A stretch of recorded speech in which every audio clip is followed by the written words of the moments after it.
Welcome to the East Angle, a podcast about the East, broadly defined, exploring international relations, politics, and history. When time allows, we will also delve into world events and our shared passion for football. I'm Ra Mason, and this is my co-host, Sherzod Muminov. Welcome to another episode of the East Angle. Today we have a special guest all the way from Japan, Kyoto, or Kyoto, Japan rather. And Ra will introduce our guest to us. We do indeed. We are delighted to welcome back an old friend and colleague, Professor Tom French, who is a professor of history, so very much aligned with Sherzod's interests, I think, Yes. but also with mine as well, looking at international relations and the history particularly of the UK and Japan. And Tom works on a whole range of amazing projects and research. And we'll hear a lot about Exactly. those. So Yes. we'll ask him about that very, very shortly. So welcome to the show, Tom. Thank you very much. It's a pleasure to be on the East Angle in person for once, rather than through the YouTube screen. Yeah, that's great. It's great to have you. And our audience is usually, we are academics. I mean, we try not to make the show as non-academic as possible, but we still are interested in university. So can you tell us a little bit about your university? Okay, so I'm based at Ritsumeikan University, which is, I think, the third largest university in Japan. It's one of the leading private universities in Western Japan. 34,000 students. That's quite big. Yeah. And Wow, that's bigger than UEA. It's bigger than UEA. I think it's in this country. It's probably bigger than most universities. That's I think huge. Manchester is big. Yeah. Several others are big, but 34,000. I think it's either Kansai or Kinki University or Kindai University, as they call it now. Is Oh, yes. bigger. Even bigger, yeah. 60,000 or so. Wow. Yeah, 34 and spread across multiple campuses in the kind of Osaka, Kyoto region. So, yeah. And Okay. you're in the school or department of... I'm in the College of International Relations, Okay. which is the first one of its kind in Western Japan, and by some measures the first in Japan in general, started in 1989. I think. Right. Yeah. And I think, am I right in saying that you're also one of the first foreigners to be a full professor in that university or in that department? There have been for quite a long time full professors who are foreigners, but I'm only the second or third ever to be a vice dean. Oh, right, okay.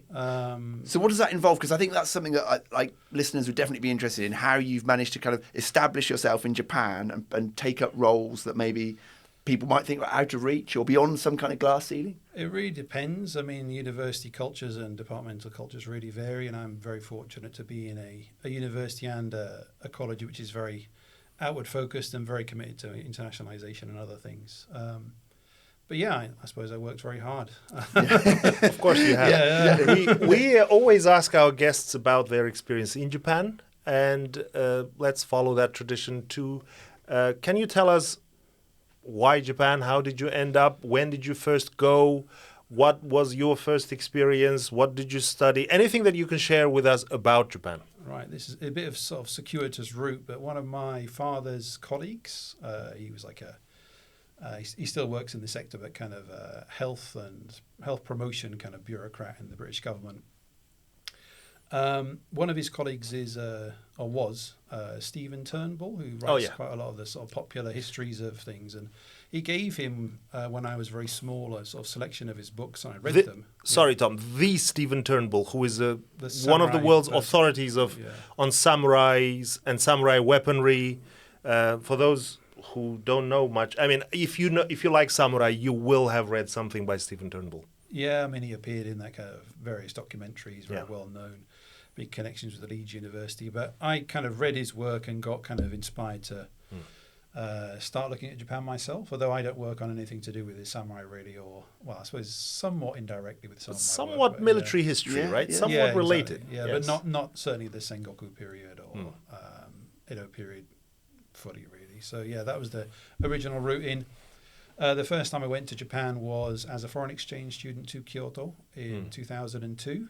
That was the start of the love affair with Kyoto. I suppose so, yeah. And kind of went back and forth since. This time I've been there since 2011.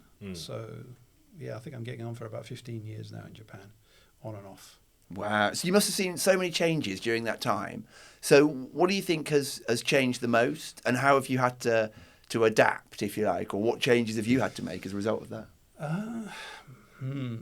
I think I mean, as probably is obvious to both of you when you visit Japan, it's becoming more and more internationalized. I mean, I suppose Kyoto is an extreme case. I mean, Ritsumeikan itself is very close to Ryoanji, the very famous stone garden, and Kinkakuji, the golden temple. So it's a real nightmare catching the bus around where I live these days, with international tourists in particular. But it's not just that, the kind of provision of things in languages other than Japanese, you've seen that really take off. And yeah, the country kind of changing to a degree, becoming more, I suppose, internationally minded to a degree, but also there's a bit of pushback, of course, as we see in the politics. Yeah. Cheap yen, I guess, helps a lot.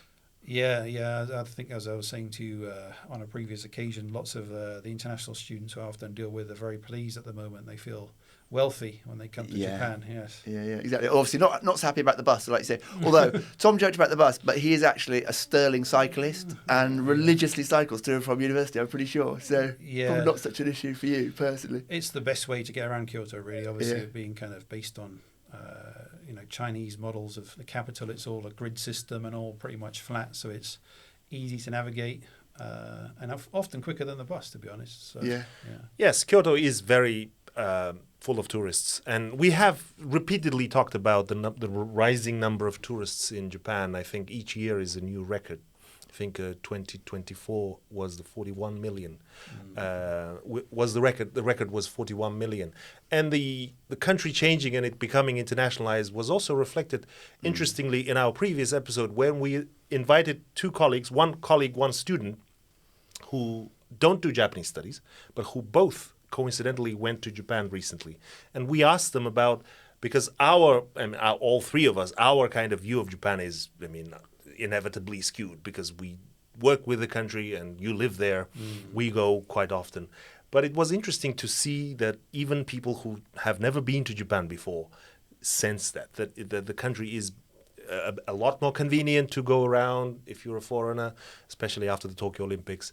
The country is a lot more crowded, which obviously is producing some kind of, not backlash per se, but some people are less comfortable with that. Well, I think it is a backlash. I think it is a backlash, really.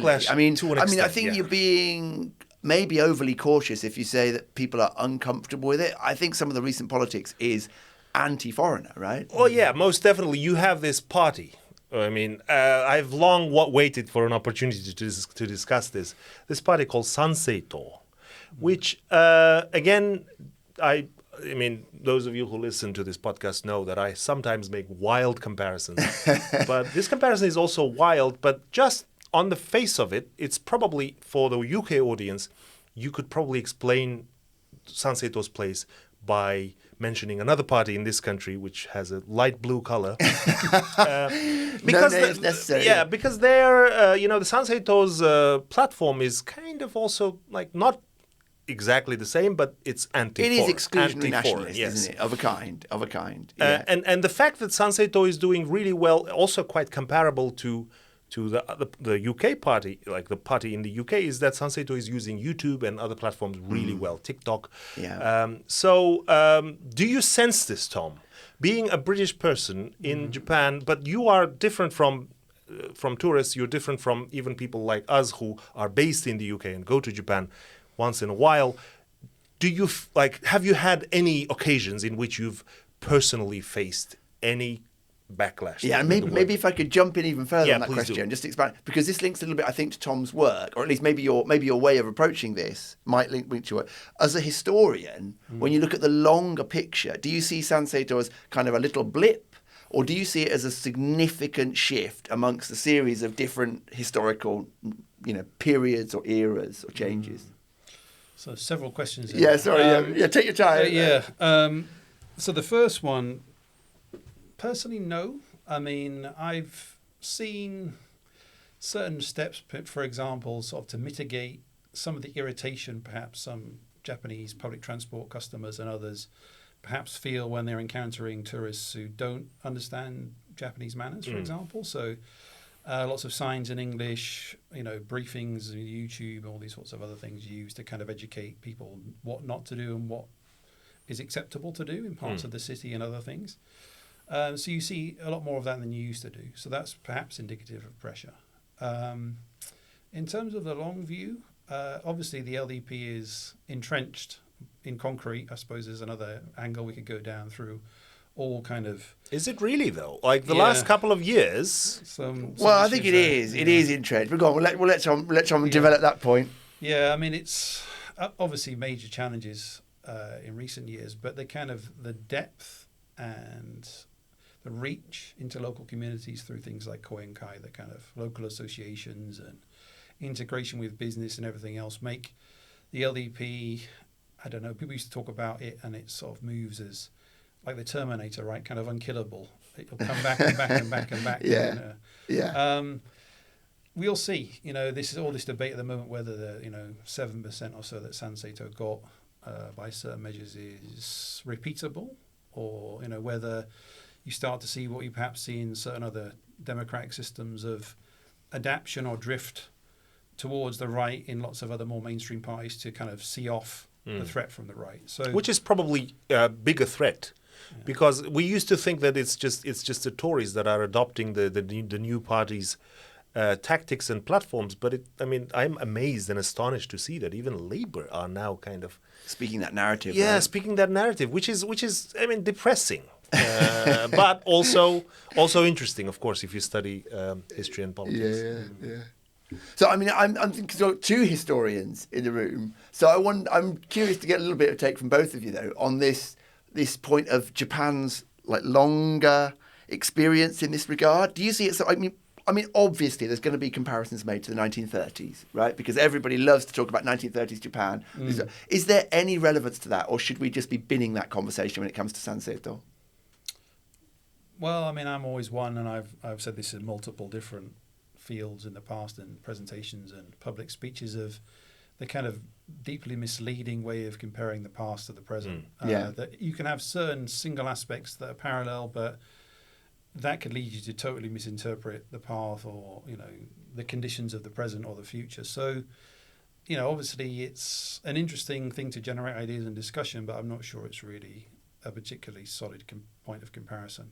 Absolutely. I would go even further and say, no, don't do it, because you're talking about parties. Whatever Sanseito are, whatever all of these new parties, in the last 10 years, we've seen how many new parties come in Japan. There's even an NHK party, which is actually an anti-NHK party, and many others we can talk about. But at least we have a vibrant party politics scene in 2020s Japan.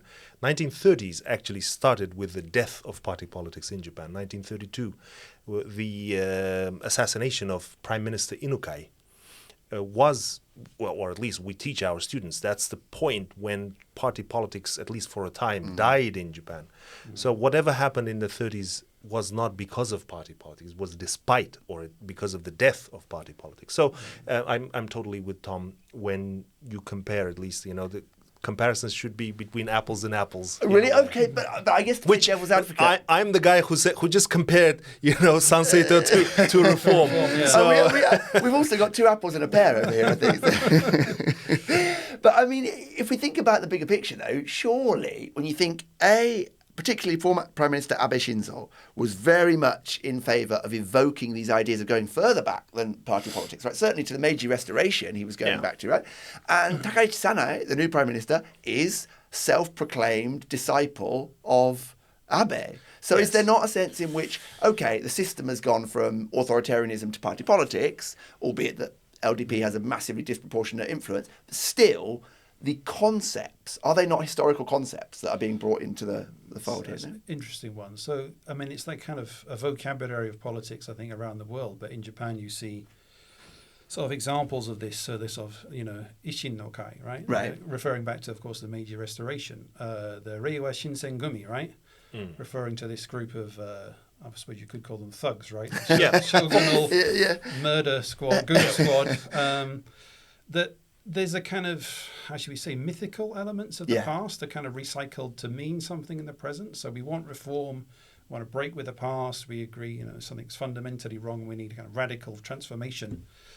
So these kind of partially understood history textbook kind of bold bullet points get drawn out and used as something to hang agendas on. Yeah. So Politicians do that, and I always talk about Putin to my students, just as an example. I mean, we're not talking about Russia today, but just to give you an example, Putin's political platform, or at least his use of history in his political agendas and platforms and policies, is that he tries to combine two incompatible things. On one hand, he wants to revive the Soviet Union, and that you might actually, if you want to summarize what Putin's political mission, as he sees it, it's to bring back the Soviet Union as much as possible. Really, regardless of that famous statement he made about anyone who is not nostalgic about the Soviet Union is a fool or something. And he wants. I mean, that not despite that statement. That statement is actually. I mean, he said, another quote is that the Soviet Union's collapse was a catastrophe of the 20th century. So but that doesn't mean that's saying something's a catastrophe is not the same as that you want it back. And he has very explicitly said that he does not want it back, right? At least publicly. I mean, he will say that publicly. But on the other hand, what he also kind of harks back, what his political program really kind of tries to borrow and kind of revive in a way is Imperial Russia. Okay. And people who haven't studied, this is where history in a way comes in, and this is where people who know their history should actually, at the dinner table or at Christmas party, whatever, just kind of interject and say, look, these two things are incompatible. Imperial Russia was basically finished by the communists, and somebody who's trying to combine the two is either being a politician and trying to use politics for their own good, for their own gain, or these are people who just don't have any sense of history, sense of or any understanding of historical processes. In a way, Abe Shinzo was quite skillful. I don't know, more skillful or less skillful than Putin, but very skillful in using history or in kind of molding history to his own good, to his own ideas. I mean, famous speech in 2015, which was roundly criticized in Asia and everywhere else. But, I mean, His Majesty the Emperor was a lot more eloquent in his remembrance of the war in 2015. I mean, I'm talking about the former emperor. Sure, yeah. Emperor Heisei. Yeah. Well, I think Tom is a man that probably does know his history. I suspect, yeah. Sometimes I actually know what I'm talking about, yeah. Maybe you could tell us a little bit about the history that you do focus on, Tom, and what have you got going on at the moment in terms of projects, and what are you working on? How does it relate to any of this, if at all? Well, I mean, I suppose some of it may be tangentially related. I mean, the main project I'm working on at the moment is I've got a grant from the Japan Society for the Promotion of Science on the British Commonwealth Occupation Force, which is... what is that? A lesser studied in some senses, but heavily studied in certain component countries' histories, element of the Allied occupation of Japan after the end of the war, of course. So me and a team made up of scholars from Japan, also from the UK, and we're broadening out to include people from across the spectrum, and involving scholars and also research in all of the different contributor countries. So we're looking to re-examine that and look at it again, both in light of a kind of longer historical periodization, but also linking it to the kind of local impacts, local kind of lived experience of occupation. So I mean, I watched you present on this, and it is fascinating. The actual individual experiences, particularly, I think would be really interesting to people.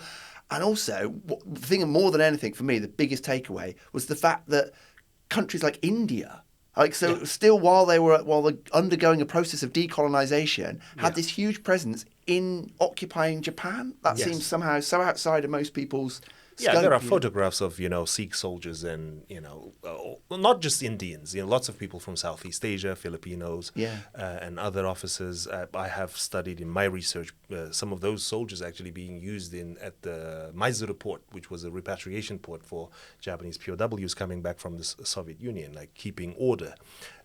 Sometimes restraining some of these people who were trying to join a communist demonstration. Yeah. So that's actually where Tom and I met.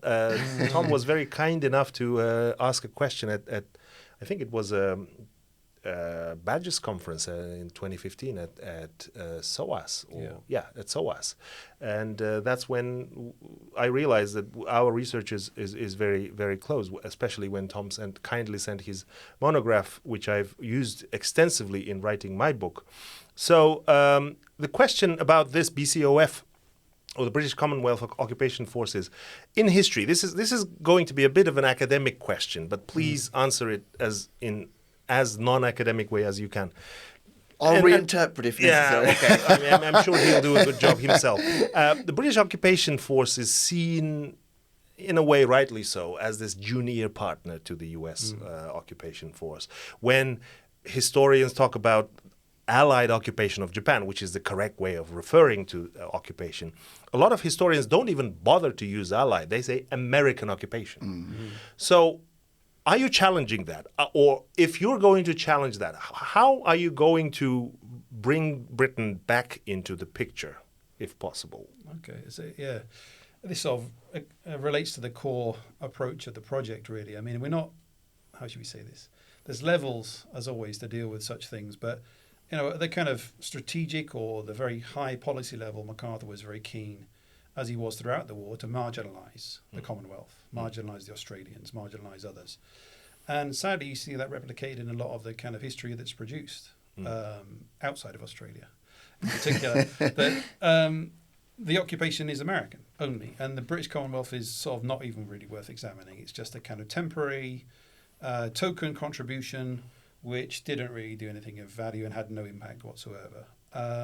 We kind of are looking to challenge a degree of that, the kind of lived experience, the actual some of the major things done in terms of demilitarization, demobilization, and also the usage of Japan as a kind of forward operating base for the Commonwealth forces in the Korean War. And the presence after that, up until 1956, you have Commonwealth forces in the country. So at the kind of strategic sort of top policy decision-making level, of course, the UK, Australia, India, New Zealand are not really involved directly. They're deliberately excluded. But at many, many other levels, it's highly influential. And you mentioned the Korean War. I mean, that's also something that's often levelled at discussions of the Korean War, right? In both directions. A, that other forces other than the Americans were irrelevant. And B, on the more critical side, that the Americans have, if not whitewashed, certainly written that history so that it appears basically like an American war. But does your research on Japan then, on Beekoff, does that actually reveal an extended influence onto the Korean Peninsula and what transpires? Or by the Commonwealth? Yeah, specifically. Again, in terms of lasting contributions, I mean, perhaps not so sort of, how should we say, extended in terms of its presence, but you still, of course, occasionally have, British and other Commonwealth officers kind of inside of the UN structures that are there to this day. Obviously, there's a tendency in lots of American-authored, American-focused history texts to put America first. That's the audience, that's the focus, that's the kind of resource base they're using, often only English. But obviously Korean War, Koreans are the most important. I mean, a subject I've taught in the past, talked to students about at length and tried to kind of work in loads of other international angles to kind of dispel that. Obviously, the contribution of the United States is central to the survival of South Korea. But it's not the only contributor. Of course, you've got significant French, Turkish, British, Commonwealth, 17 other countries. Right? Next time you were in Seoul, I would recommend anybody who is interested in this, and we're talking about Korean War. The academics are talking academic things. I will try to make it a little bit easier. So this was the first major conflict after World War II, between 1950 and 1953. We use the term proxy war when we teach to our students, because proxy war in the sense that two superpowers were not engaged directly with one another, but they used these proxies, their proxies. DPRK, or North Korea, being the proxy of Soviet Union and China, South Korea being the proxy of what then, of course, became NATO powers, or the so-called Western Bloc, to fight it over the peninsula. And the point I was trying to make, not very far from the Ministry of Defense of South Korea, actually, Republic of Korea, there is a massive museum which honors all these nations by even, hanging the flags of these countries, which shows the gratitude of the people of South Korea to these countries. So yes, I mean, the historians will obviously, American academics dominate the field almost like, in not all fields, but in most fields, a lot of the books are published. And I mean, let's follow the money trail, even in academia. Where the money is, that's where the best research is produced. This is not to diminish the importance of research produced elsewhere. Good research is produced everywhere. But somehow, American view or national history that is produced in American universities or published in American university presses actually is greater in number and volume. So inevitably, those things become prioritized, I guess. Yeah. I mean, I think both of you use Japanese language sources as well. And so do you. Well, inevitably. Why are you singling yourself out? Well, all three of us use Japanese language. Okay. So I'm just wondering, particularly though, how you think that shapes some of these things, because you obviously get an insight that, I mean, for example, right, back in the day, without going into too much of a story of where it was or mentioning any names, I've known people historicise the Korean War, and they're leading academics without having ever been to Korea, not speaking a word of Korean. I'm sorry, Ra, no disrespect to your discipline, but that's only IR people can get away with. Proper historians will probably struggle to get away with that. Really? Do you agree, Tom? Yeah, there's, how should we say, obviously the source base is different, the discipline is different, theory is much more significant in IR, but yeah, you would get pulled up pretty quick, I think, if you tried that in a historical journal or other forms of presenting your research. And we do that too in our journal. I mean, if it's a regional or area studies journal, if you submit a paper without sources in that language, it's very easy to Yeah.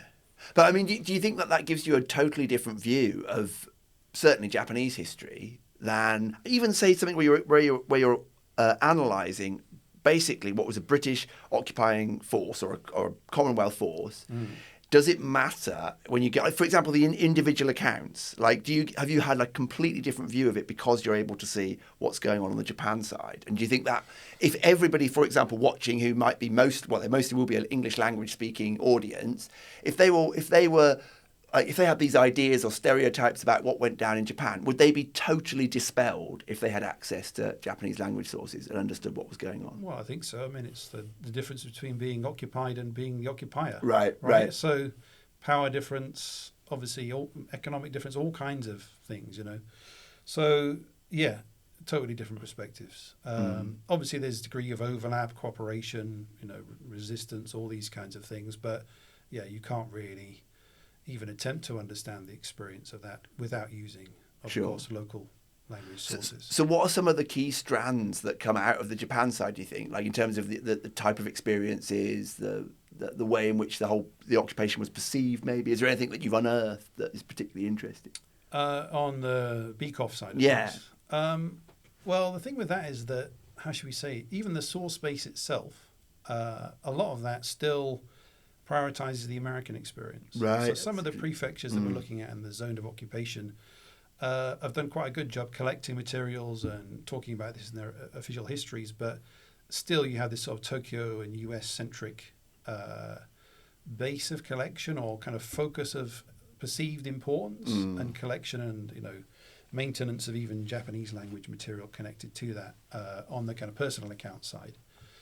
So that's one of the things this project is trying to do, is explore and work inside of the archives of all the prefectures in the zone, which is Western Japan and Shikoku, other than Kyushu, to kind of build some of that back in and build those views, because there are quite mixed views of the different forces or different interactions and different sort of local memories that persist, some positive and some negative. So, yes. This is a good point to take a break from all this academic talk and come back with other topics.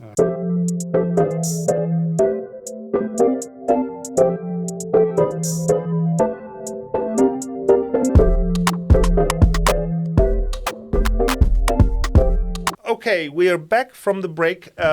They say that Kyoto is to Japan what Japan is to the world. And this is supposed to mean that if you want that Japan of Japans, and you know, I probably shouldn't say this as someone who studies Japan seriously, but if you know the Japan of Instagram reels, you know the Japan of stereotypical images of cherry Geisha blossoms, and geisha, Fujisan. Fujisan, and all of those. That is, a lot of that is kind of concentrated in Kyoto, or if you like your temples, if you like your history, if you like your geisha, is in Kyoto. And one thing I wanted to ask Tom about is what parts of Kyoto history and Kyoto urban legends, or like Kyoto as a city, do you like? Because when we were last in Kyoto together, at every point that there was something or there was a landmark, Tom would know about it and tell us about it. So it's amazing. I was very fascinated. I never had a chance to ask about your love for Kyoto and your knowledge of Kyoto. Have you really kind of tried to study and read up on this, or is this just what you pick up if you live in Kyoto on a regular basis?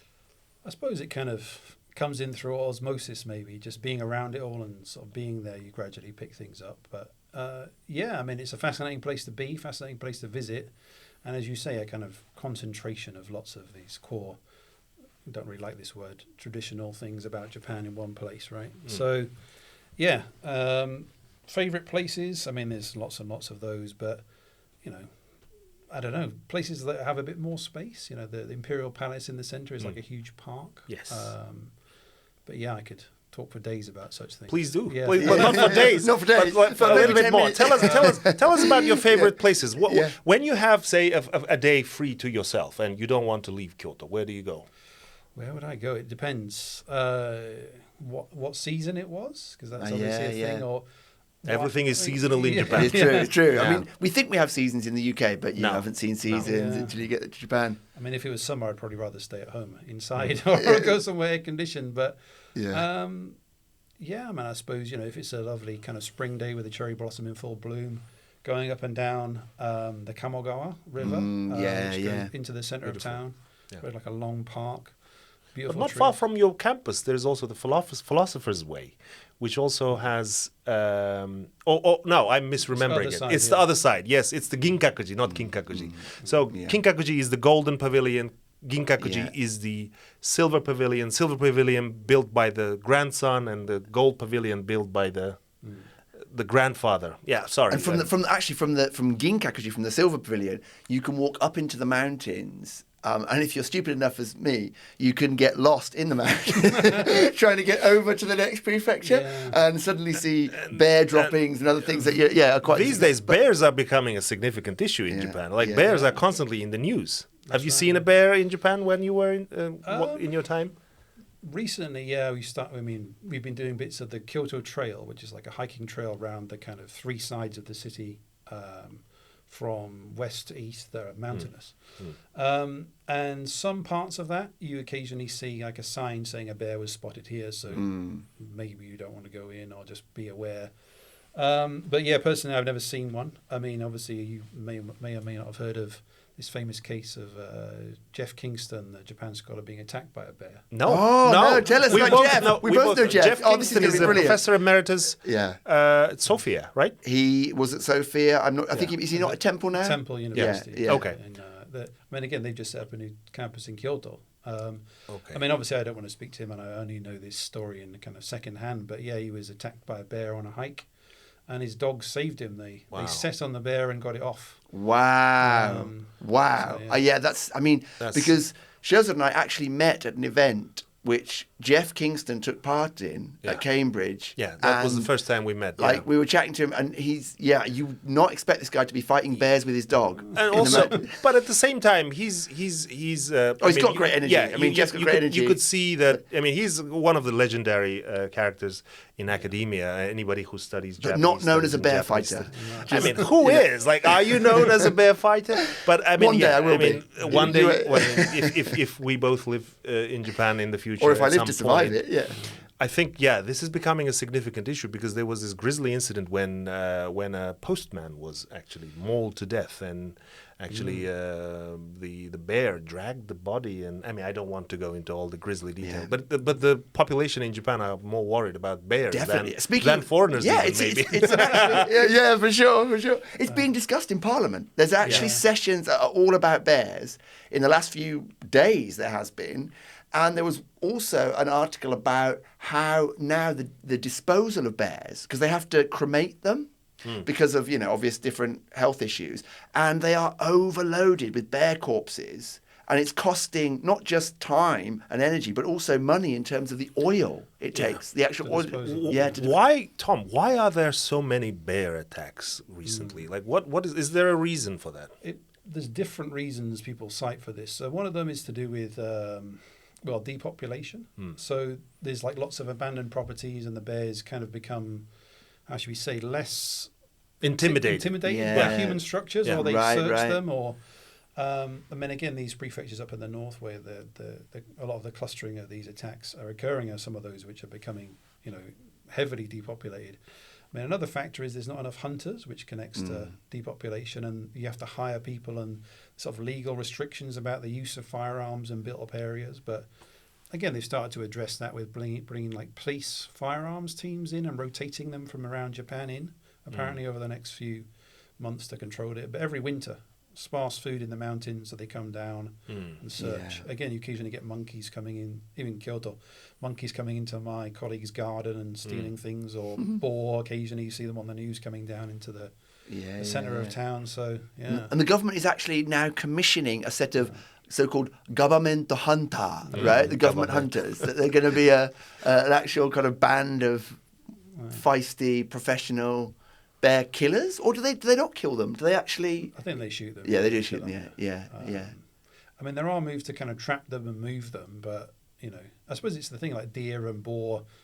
I mean, I suppose aside from bears, there's not really no natural predators. So they have to be kind of culled and controlled, otherwise they'll spiral out of control. Yeah, so. Another legendary Japanese historian of Japan, Brett Walker, has written about the extinction of the Japanese wolf.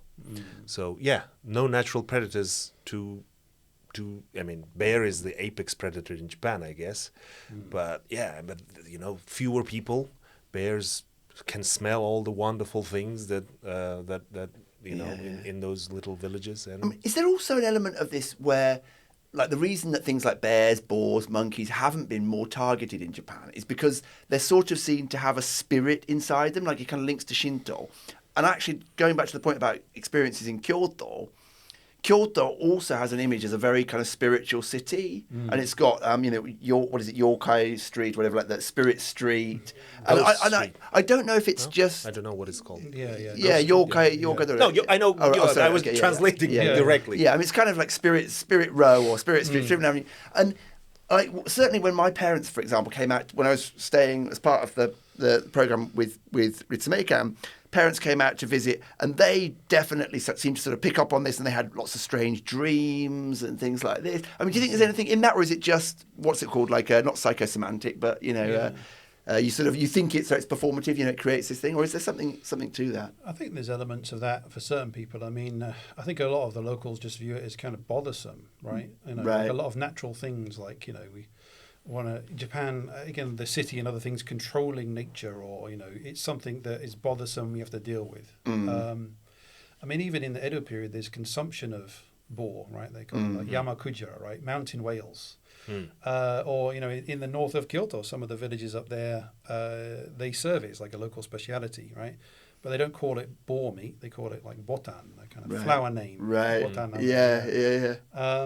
So I suppose to a degree, but it's more of a kind of day-to-day practical nuisance for most people. I mean, Well, a historic note: the spirit that lived in the wolf didn't stop the Japanese from actually extinguishing the wolf. And again, going back to Brett Walker, anybody interested in this should read his book about this.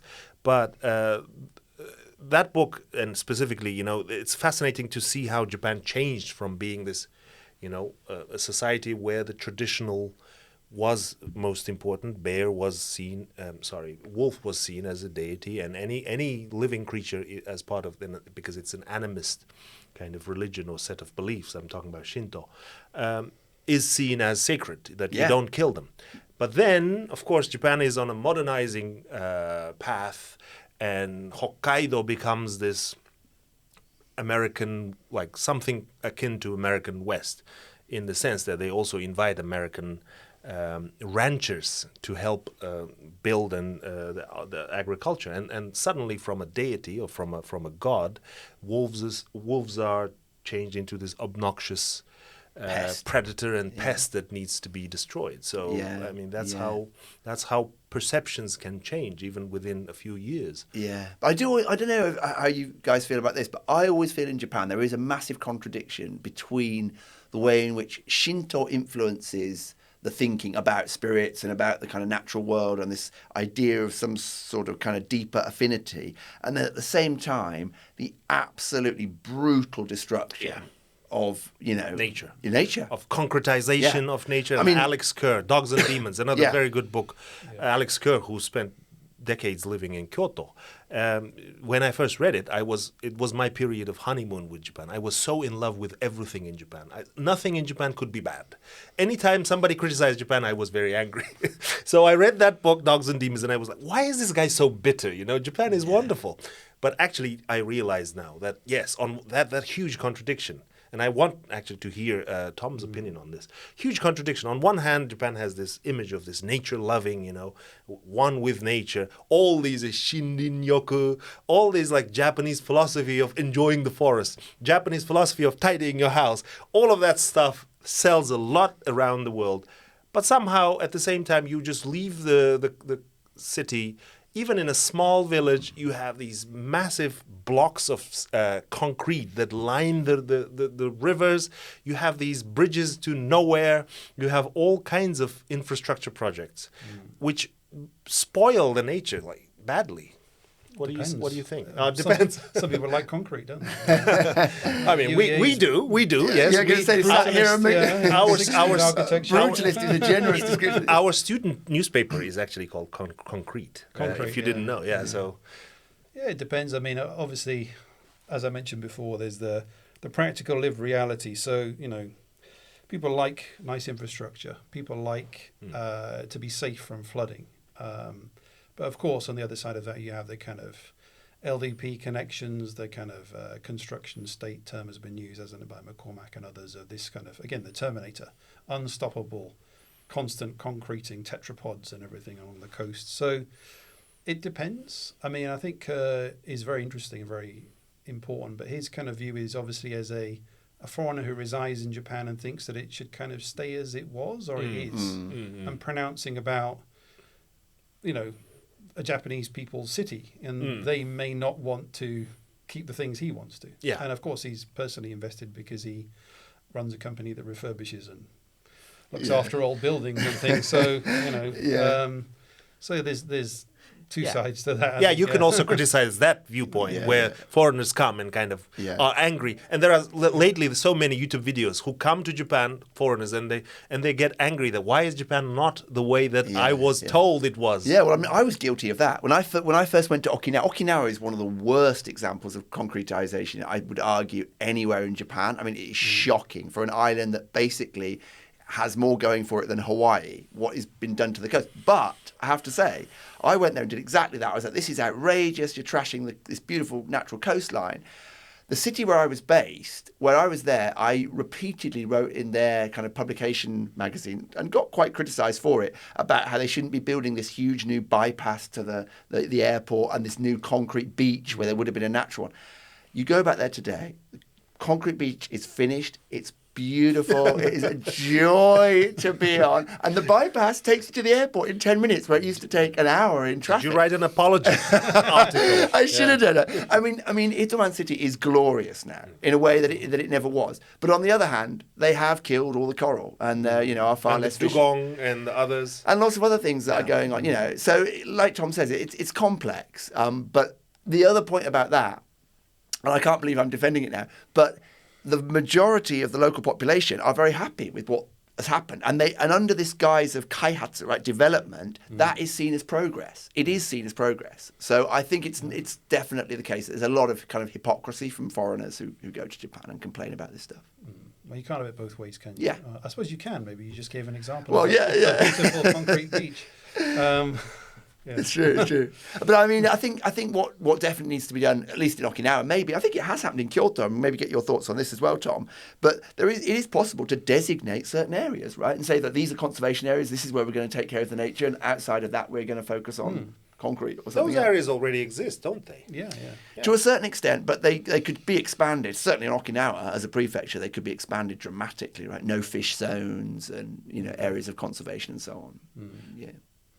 I mean, you do have as Shirzad said, kind of certain parts of Kyoto with restricted styles of development. I mean, it's relatively strict, but far less strict than, for example, in the UK about the styles of structures and other things. So, yeah, I think there's a bit of a space for that of, rewilding or some other things. But that's naturally happening anyway with the declining population. We just started to discuss like bears coming, nature is coming back. I mean, in Kyoto, do you still have brown McDonald's? You used to have brown McDonald's. That was just a sort of halfway house between. Yeah, there's one or two areas where the livery colours, I suppose, of certain changes slightly different, but to fit in with the old There's style. a famous Starbucks in Nijo, not Nijozaka, Sannenzaka, maybe? Sannenzaka, yes. Yeah. Where Oh, the pagoda is, Yeah, I mean, they did that. That's like kind of a Touristy. tourist draw in itself. You get sort of special goods in there. And, my kids loved it when we passed it, They never went to Starbucks, ever. But they saw it, they're like, wow. Yeah.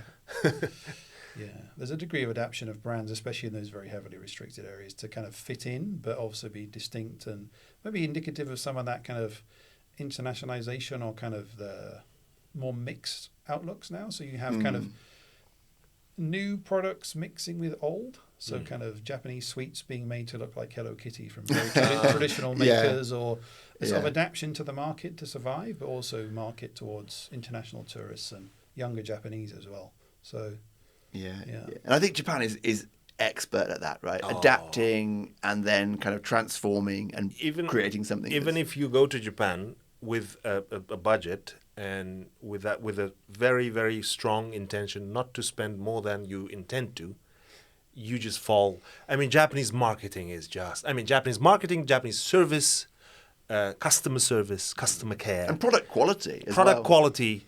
So things are packaged and presented in such a way that it's just sometimes impossible not to spend your money in Although, Japan. and we won't bring it up because it might get us into trouble, we have just witnessed, thanks to Tom's tradition of giving us omiyage or souvenirs, as they say here, we have just found that there is the most brilliant bit of marketing in this city for pork scratchings from Norwich. So it's not all. I think the key word is Coleman's, which used to be headquartered in this city, made in Norwich, right? and Norwich. had a Of factory. Norwich, Had a factory. It even has the word Norwich written on it. So. Japan's very, very, very strong at regional promotion of products, food. I mean, even for tax purposes now, I don't know if you know about this, the Furusato Nozei system. Yes, of course. Yeah. So can you tell our viewers a little bit about it? So if you wish, you can divert some of your city tax, which I suppose is somewhat equivalent to council tax here, to a different part of the country, if you wish. And often they will give you something in return, like fruit or rice or meat or whatever else. Local things, local foods. So specialities. So it markets them.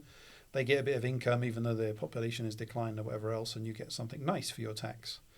But not bear meat. I don't know whether any of them might offer that. I mean, I don't know if I know people not, still practice that. I mean, we should ask our colleague Dr. Willems, who is interested in Ainu culture. But I mean, Ainu traditionally would. I think consume bear meat. Okay, let's take another quick break and then come back for a brief talk about sumo. Yes.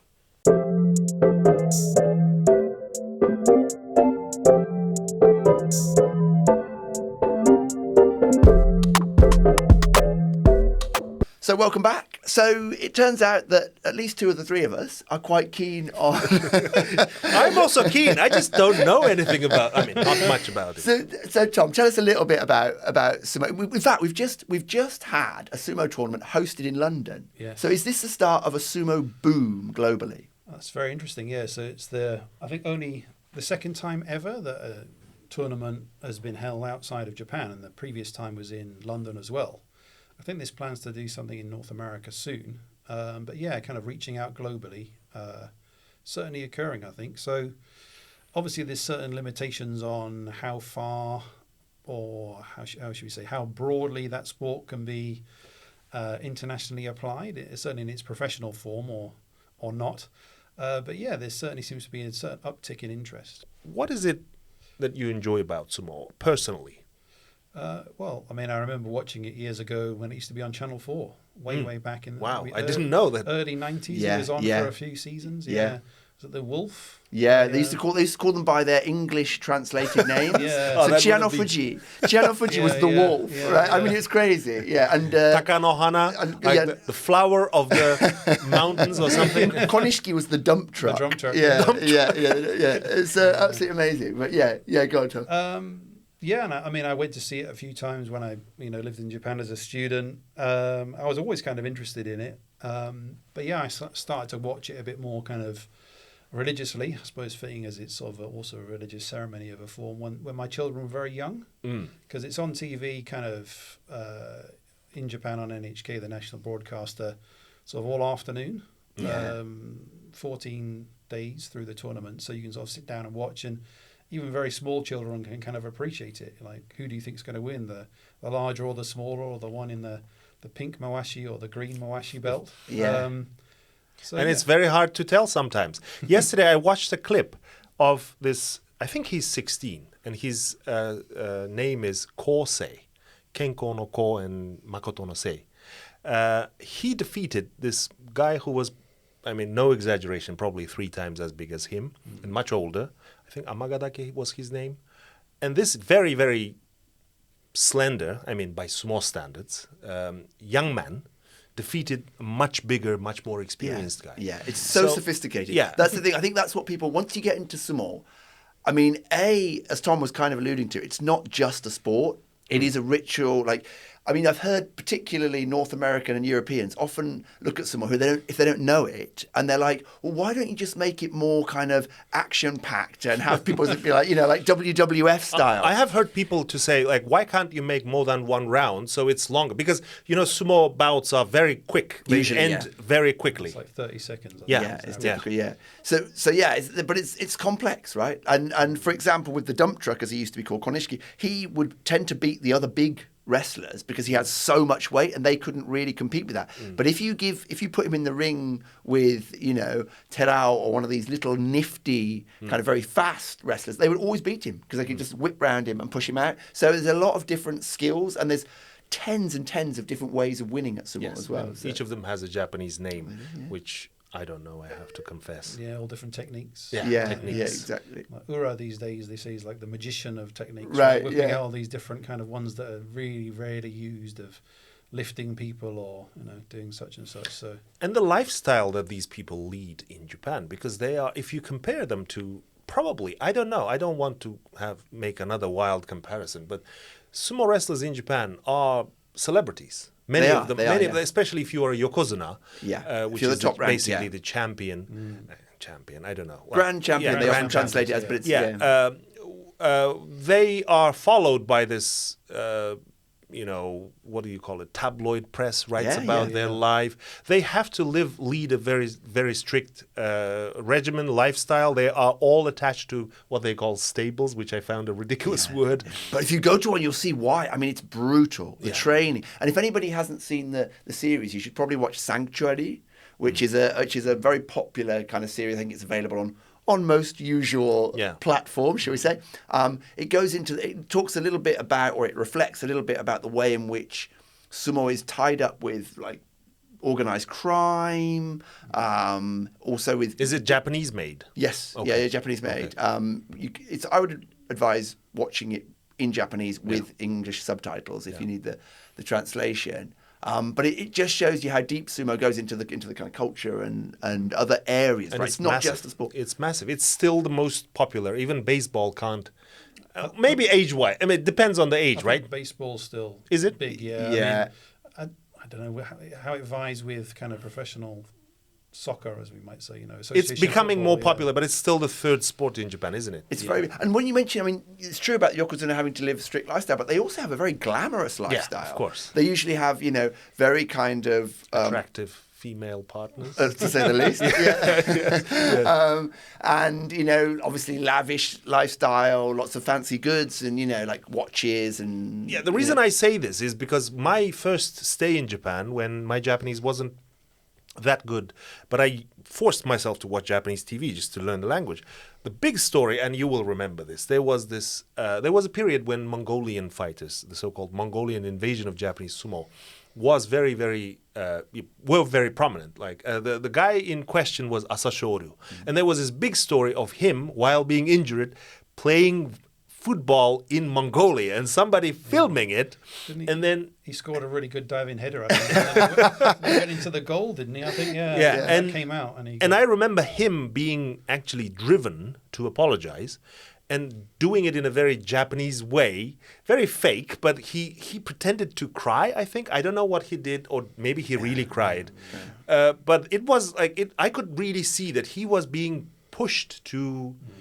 Into this role which he wasn't very comfortable with. I mean, they live a very, very regulated lifestyle. I mean, obviously they have, trappings and wealth, certainly in the higher divisions, and they say it's like, heaven and hell, right? If you get to Juryo, the second highest division and above, your life as a wrestler, you have attendants to look after you and everything else like that. But lower ranks is very, very difficult, having to care for those above and clean and cook and everything. But one mistake, and you're out. That's the end of your career. You are forced to retire. And I mean, it's interesting in the Asashoryu case as well, isn't it? Because he was sort of given a little bit of leeway precisely because the press loved him, because he was the bad boy, the only really bad boy of sumo wrestling there's been. And what followed him was Hakuho, who's another Mongolian, but who's the good boy of sumo wrestling, really, and had this huge long winning run and was very much kind of part of the establishment, right? Kind of in some ways rectified Asashoryu's wrongs. The White Phoenix, who came after the